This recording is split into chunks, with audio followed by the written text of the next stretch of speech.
welcome back. You're at Fair Act Fed, and I'm Dean Sprague from Melbourne Chefs, and I'm bringing together stories of food and sustainability. And one of the conversations that we need to have is our soil. And I'm speaking with Hannah Churton, who is the Worm Monger.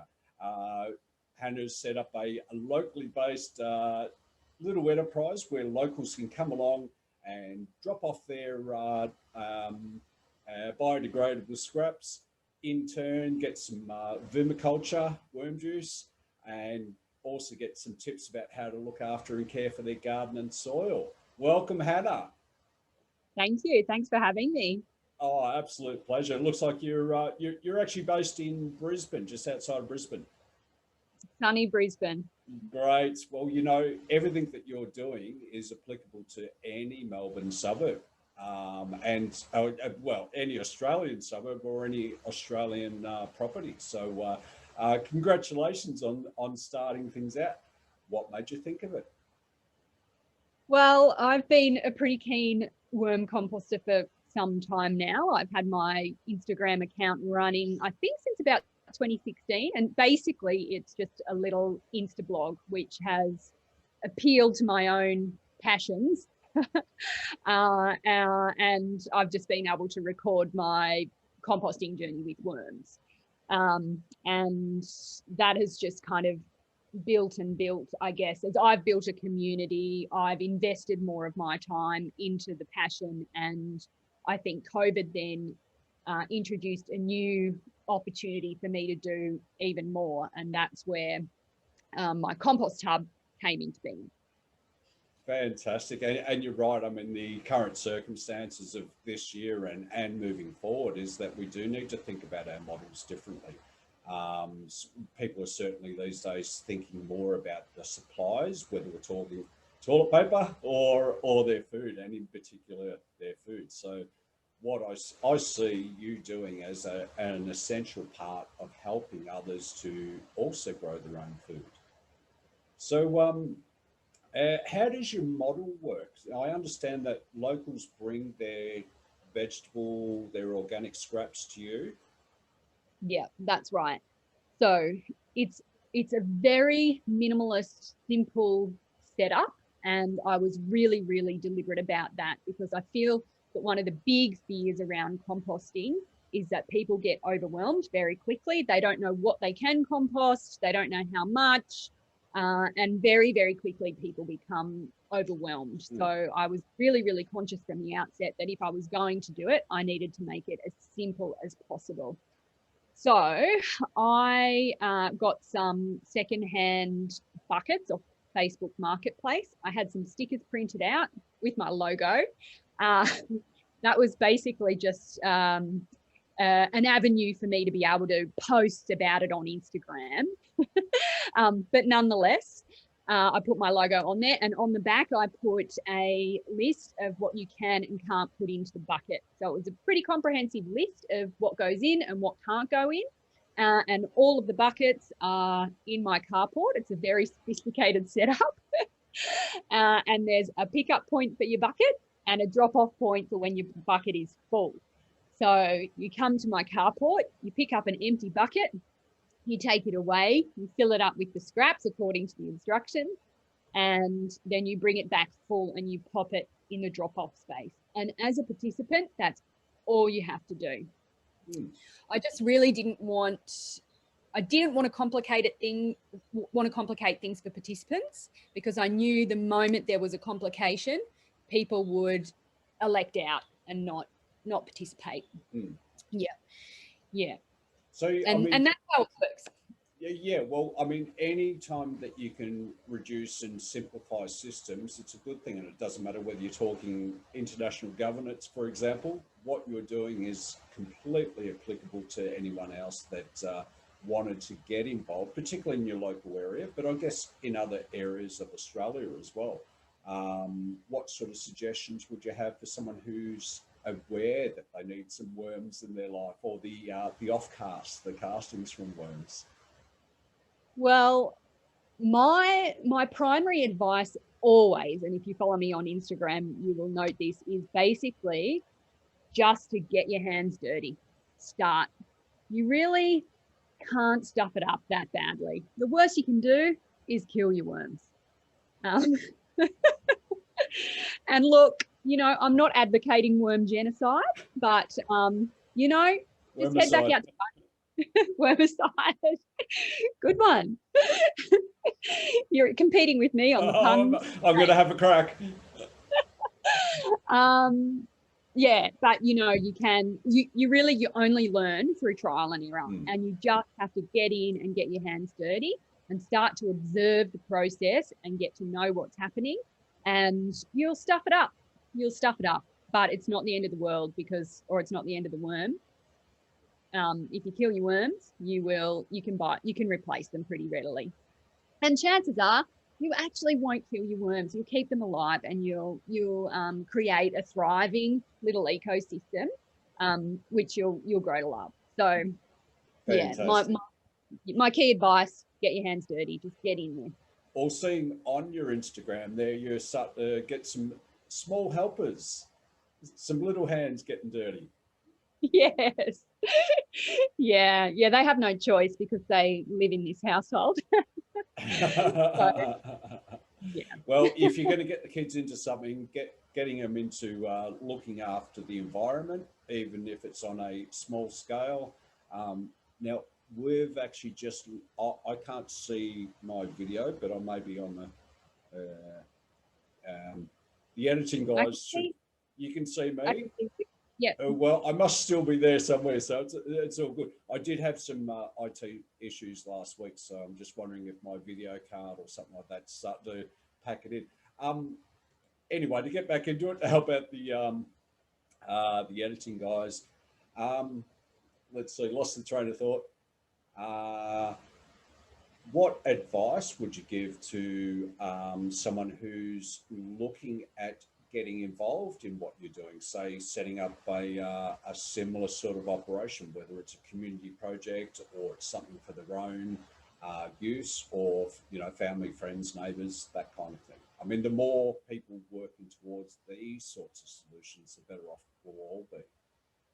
Yeah, absolutely. So I live in pretty much inner city Brisbane. I live 5 k's from the heart of the city. I live in downtown. You couldn't tell looking at the background. I know, but that's Brisbane for you. So, you know, I live in a regular sized suburban plot, and I can do it on a scale that accommodates my whole community. And I'm not suggesting that everyone can do that, but everyone can do it to dispose of their own family's organic waste responsibly. So, and a worm farm is actually a really good way to do that, basically because they're small and they're contained and they don't require a great deal of effort compared to something like hot composting. So if you live in a city, even if you live in an apartment or if you live in suburbia, going down the track of a worm farm is just a really good way to go, because you don't need the space and you don't need the conditions that other composting requires. So thankfully, in today, you really can just buy commercial worm farms from your local hardware store. So you can go to Bunnings and you can pick up a small unit that will probably process the waste from one family. And at the same time, you can pick up your live worms off the shelf there at your hardware store. So it's as easy as that. And you know, you set up your little system with some bedding and your live worms, and you start feeding the worms within a couple of days. So even if you live in an apartment block, you can have, and you've got a veranda, you can have your commercial unit that you've bought off the shelf from Bunnings and have a little operation going on your veranda. I would even suggest you can do it inside. Some people get a little bit squeamish. I don't. And in cooler conditions, that is a great way to go. If you're happy keeping a worm farm inside or in your garage, awesome. It's absolutely a solution to our organic waste. So, and they do like a constant temperature. Yeah, exactly. And a bit of airflow and all that kind of fun stuff. So, yeah, of course, buying a kit is one thing, but if you want to take that next step and have a look at how that setup is, it's basically just a bucket or a receptacle of some description with some sort of drainage that can turn on and off. What other factors do we need to be aware of when we're looking after custodians of the worm?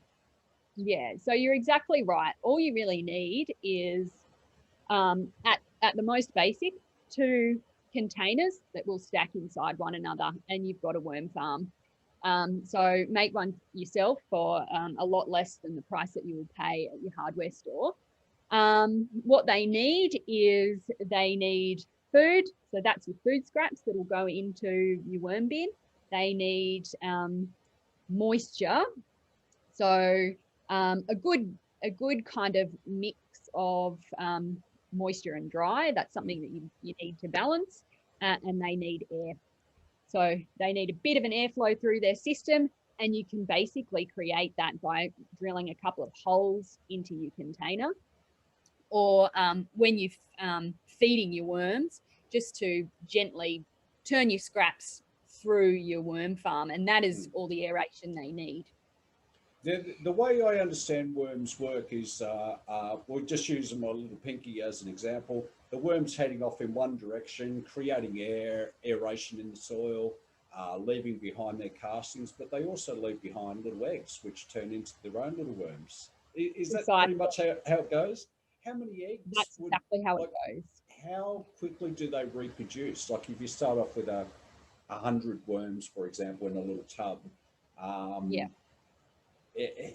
How quickly will that turn into 2 little tubs of worms? Yeah, so they double their population in about 60 to 90 days, and then they will just keep reproducing and to populate the vessel that they're housed in. So they'll regulate their own populations according to the size of the vessel that they're in, and they'll just keep reproducing for 60 to 90 days. So it actually doesn't need to cost you a lot in initial outlay. If you've got a handful of worms, you just start out small, and the population will grow and grow until it reaches its maximum, and then it'll stop populating and plateau out and keep chowing down through the food. Theoretically, like bull sharks in Brisbane canals. Yeah. Just like that. Just like that. Silliness aside, of course, the important thing is that those worms do grow to the capacity. So it's how much food you're giving them, the size of the container. And of course, what you just said then is you can get bigger and bigger systems or more and more units. So what a wonderful thing. So what are some of the benefits of having worms in our soil? Oh, well, they're excellent for your plants. You mentioned before that they're aerators of the soil. So they're brilliant at aerating garden beds. They also add to your microbiology of the soil.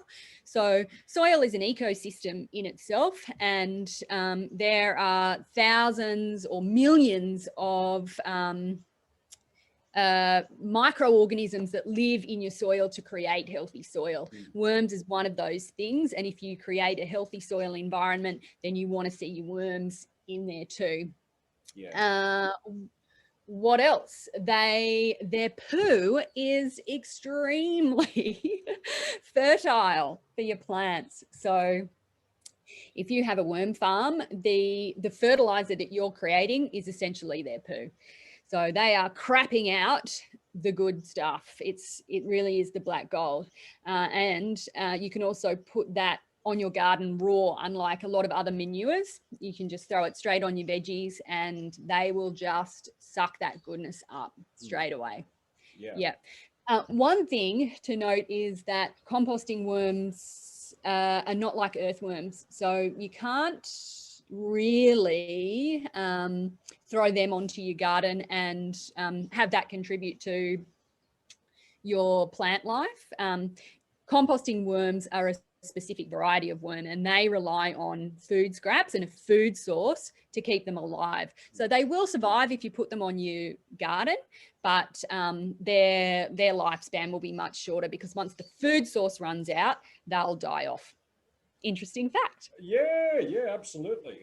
And I mean, even the consideration that there are different varieties of worms. I mean, while you're talking there, I was thinking down in Gippsland, Victoria, is the giant earthworms. And all of a sudden, I just started to consider those beautiful creatures' impact on the soil down there. And we know that Gippsland's such a lush, beautiful area, and particularly good volcanic soil, and all the good things down there. So I started to think about these giant earthworms, and yeah, I don't know if they'd make a great pet.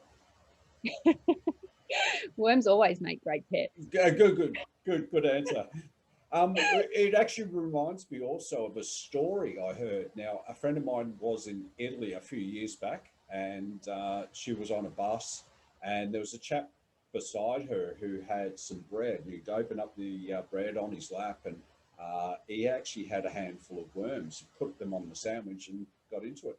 Now, a lot of people would say, that's a little bit out there, but potentially as a low impact crop or source of food, worms could potentially become a protein source.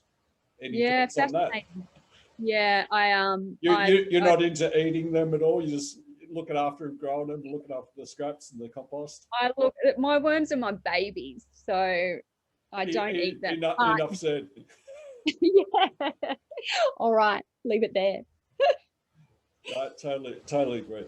I guess the other thing is composting, waste removal, looking after what goes into landfill is part of the big picture. So what you're doing is, I guess, in a way, helping people to make that impact on their local properties. And I suppose that you could theoretically be offering worm castings and worm juice off to farming, agricultural use. You could also set up scalable models where the farmers do have access to that, so therefore less reliance on chemical fertilizers, etc., etc. So there is definitely a big picture to what you're doing. Where would you like to have the narrative directed over the next couple of years? Well, for me, the motivation in getting into this and then getting it out there, so delivering a message more broadly, is really diverting organic waste from landfill and how important diverting organic waste from landfill is. So in Australian households, probably 40% of the waste that we send to landfill is organic waste, and that means it's compostable waste. And what people don't really understand about organic waste is that they think that because it's organic, that they can send it to landfill and it will break down. But what they don't understand is the fact that they are sending it to landfill means that it is breaking down in landfill conditions. And that means those conditions are anaerobic and it's contributing to greenhouse gases. So I feel like there's a really big education piece in that, because there's a real lack of understanding of what sending organic waste to landfill means.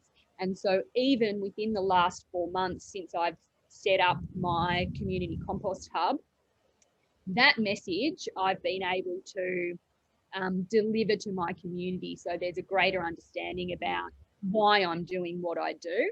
And that's a big part of it for me. I think initially that was my primary motivation. But then, of course, there are all the wonderful flow-on effects, because we've now created this beautiful product that is something for the community to really celebrate. And we can now deliver a further message through that product by selling it back to the community and really creating a circular economy in that. So the community participates by delivering me the compost. We then create this beautiful product, which we then send back to the community for them to replenish their plants. And I just think it's such a beautiful example of circular economy. And you can't get more simple than that when it comes to circular economy. It costs no one anything. And that's what you can do, effectively on your street where you live in your suburb. And that's a pretty damn good outcome. So I think that message is a pretty powerful one. And we're taking it one step further by I'm actually going to sell the product and the proceeds. Links are right below us as we speak. And of course, to follow Hannah at the Worm Monger, Instagram and Facebook. Just sort of letting people know how to get in contact and how to follow what you're doing. Because I think, you know, we need a Hannah in literally every suburb around Australia. Yeah. So yeah, and you know, it's not that hard to do. I think if anything, I've been able to demonstrate that it's a pretty easy way to do the right thing by your organic waste and to be responsible.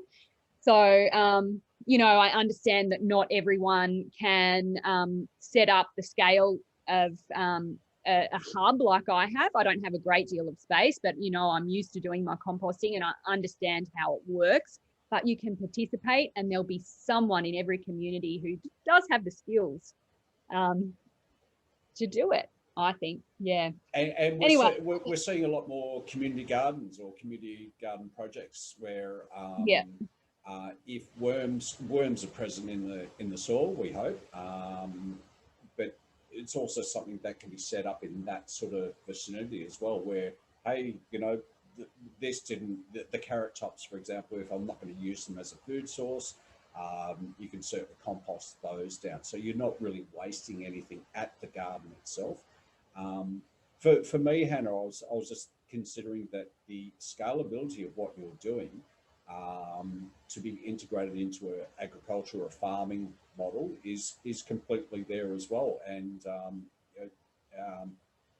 a farm, even a smallish farm of 50 acres, for example, you know, it's minimal. You're talking 10 large barrels of worms and drainage and all that kind of stuff. It can be set up behind the shed, for example, nice shady little spot under a tree. Yep. Yeah, you it's incredible. don't need a lot of space. You don't need a lot of space at all. And just to go back again, what you said about a lot of people consider that it's food or it's organic, it can just go straight into a regular curbside bin. Isn't necessarily true. I mean, we're all learning that organic waste in that anaerobic situation will actually give off methane and CO2, and none of the carbon is sequestered back into the soil or back into the environment. So that's definitely a message that we all need to consider as we're peeling our carrots for our evening meal. You know, to say, hey, I'll just throw them in the bin because they will break down in amongst plastics, in amongst any number of things. Yeah, I think there's a real misconception about biodegradable products. That means that people are less likely to compost because they think that things will break down, but they're breaking down in the wrong conditions. Then it's just as bad as it not being biodegradable. Now, that you do offer a few hints and tips. Now, some of them, what you can't feed worms. Of course, most people are aware that citrus. What are a couple of the others that we shouldn't give our worms? There aren't that many, and I actually do feed my worms citrus.